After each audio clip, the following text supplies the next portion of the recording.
ನೋಡಿ, ಇದೊಂದು bus road ವಿಲೇಜಿಗೆ ಬರುವಂಥದ್ದು. ವಿಲೇಜ್ ಇಲ್ಲಿಂದ 100 ಮೀಟ್ರಲ್ಲಿದೆ. ಸೊ ಈ ವಿಲೇಜ್ಗೆ ಅಟ್ಯಾಚ್ ಆಗಿ ಇದು ಒಂದು 6.5 ಎಕರೆ ಬೌಂಡ್ರಿ.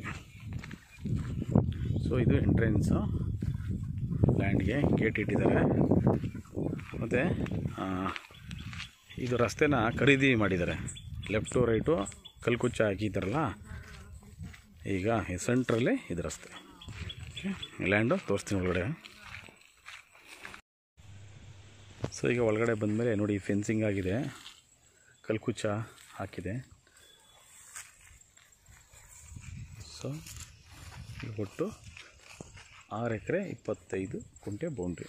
ಸೊ ಇನ್ನೊಂದು 3 ಎಕರೆ ಇದರ ಪಕ್ಕದಲ್ಲಿ ಸಿಗುತ್ತೆ. ಒಟ್ಟು ಎಲ್ಲ 9 ಎಕರೆ 25 ಗುಂಟೆ ಅಷ್ಟು ಆಗುತ್ತೆ. ಸೊ ಇದರಲ್ಲಿ ಒಂದು 80 ತೆಂಗಿನ ಮರಗಳು ಬರ್ತವೆ. ಮಾವು ಕೂಡ ಅಷ್ಟೇ ಬರುತ್ತೆ, ಒಂದು 80. 2 ಬೋರ್ ಇದೆ. ಇದರಲ್ಲಿ ಸಪೋಟ ಕೂಡ ಒಂದು 10 ಗಿಡ ಬರುತ್ತೆ.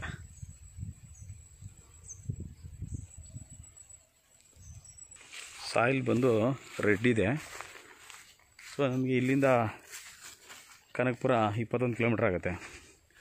ಬೆಂಗಳೂರು ಬನಶಂಕರಿ 69 ಆಗುತ್ತೆ. ಡೈರೆಕ್ಟ್ ರಿಜಿಸ್ಟ್ರೇಷನ್ಗೆ ರೆಡಿ ಇದೆ ಇದು ಪ್ರಾಪರ್ಟಿ. ಚಿಕ್ಕು ಇದು ಸಪೋಟ.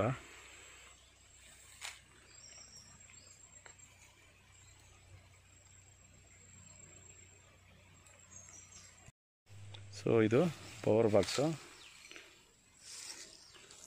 ಸೊ ಇದು ಬೋರು. ಸೊ ಇದರಲ್ಲಿ ಒಂದು 50 ತೆಂಗಿನ ಮರಗಳಿಗೆ, 40ರಿಂದ 50 ತೆಂಗಿನ ಮರಗಳಿಗೆ ಡ್ರಿಪ್ ಇದೆ. ಡ್ರಿಪ್ ಮಾಡಿದ್ದಾರೆ. ಸೊ ಈಲ್ಡು ತುಂಬ ಚೆನ್ನಾಗಿದೆ. ಡ್ರಿಪ್ ಮಾಡಿರೋ ಮರಗಳಲ್ಲಿ ಒಂದು 40ರಿಂದ 50 ಬರ್ಬೋದು. ಮತ್ತು ಒಂದು 80 ಮಾವಿನ ಮರಗಳಿವೆ. ಎಲ್ಲ ಜಾತಿ ಮಾವಿನ ಮರ ಇದೆ. ವಿಲೇಜ್ಗೆ ಜಸ್ಟ್ 100 ಮೀಟ್ರಲ್ಲಿರುವಂಥ ಪ್ರಾಪರ್ಟಿ. ರೆಡ್ ಇದೆ ಸಾಯಿಲು. 6 ಎಕರೆ 25 ಗುಂಟೆಗೂ ಕಲ್ಕುಚ್ಚ ಹಾಕಿದ್ದಾರೆ.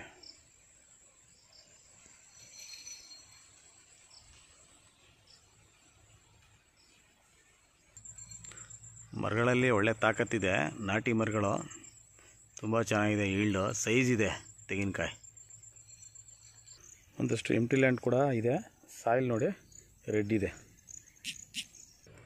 ಓನು ಟ್ರಾನ್ಸ್ಫರ್ ಕೂಡ ಇದೆ. ಇದು ಲೇಬರ್ ವರ್ಷು. ಸದ್ಯಕ್ಕೆ ಇದು ಎಲ್ಲ ಹಾಳಾಗಿದೆ. ಇದು ರೆಡಿ ಮಾಡಿಕೊಂಡ್ರೆ ಲೇಬರ್ಗಾಗುತ್ತೆ. ಸೊ ಅಲ್ಲಿ ಹೋಗ್ತಾ ಇರೋ ವೆಹಿಕಲ್ ನೋಡಿ, ಅದೇ ಟಾರ್ ರೋಡು. ಜಸ್ಟು ಒಂದು 50 ಮೀಟ್ರ್ ಒಳಗಡೆ ಟಾರ್ ರೋಡಿಂದ ಒಳಗಡೆ ಬರುತ್ತೆ ಪ್ರಾಪರ್ಟಿ ಇದು. ಸುತ್ತಲೂ ಮತ್ತು ಟೀಕ್ಸ್ ಇದೆ. ಟೀಕ್ಸ್ ಎಲ್ಲ ಸರಿಸುಮಾರು ಒಂದು 100 ಮೇಲೆ ಬರ್ಬೋದು. ಟೀಕ್ಸು ಬೌಂಡ್ರಿ ಸುತ್ತಲೂ ಹಾಕಿದ್ದಾರೆ. ಜಸ್ಟು 100 ಮೀಟರ್ ಇದೆ ವಿಲೇಜ್ಗೆ. ಮತ್ತು ಇನ್ನೊಂದು ವಿಲೇಜ್ಗೆ 500 ಮೀಟರಲ್ಲಿ ಬರುತ್ತೆ.